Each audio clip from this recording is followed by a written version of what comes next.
Hello, my name is Lieutenant Haughton with Baltimore City Fire Department.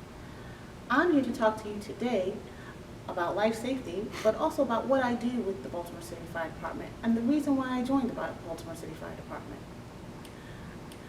I joined the fire department because I remembered my family had a fire, and it was because of the firefighters that came that we were able to get safely out of our home. So when I became an adult, which means I grew up, the first thing I did was decide that I wanted a job where I was helping people in a true emergency.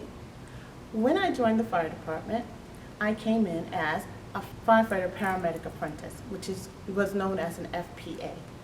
An FPA's job was twofold. You had to do two things. You had to learn the job of a firefighter, which meant you had to learn how to use the equipment, you had to learn how to put out fires, you had to learn how to drive the engine, you had to learn how the engine works. And then my second job was as an emergency medical technician, an EMT.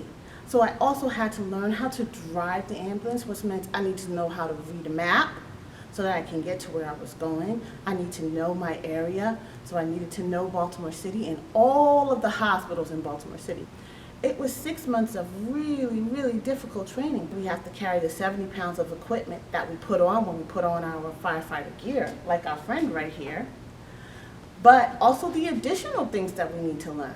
We need to learn how to use a saw. We need to know how to use the jaws of life that open stuff.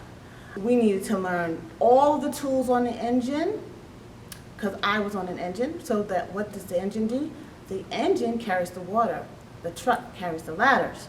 But we had to learn the jobs of both an engine person and a truck person.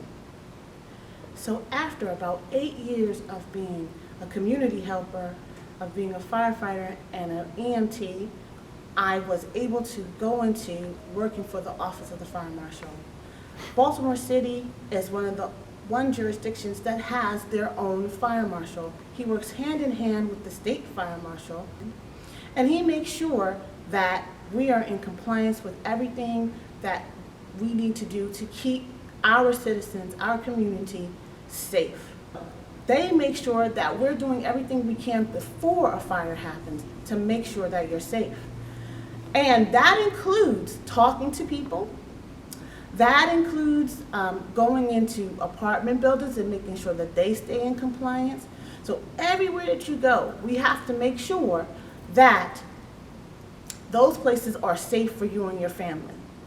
So I got to be part of the Office of the Fire Marshal as a fire inspector, and because we do a lot of education as inspectors, I ended up into public education. And public education is where I am now, where we go out and we speak to schools, senior centers, senior buildings.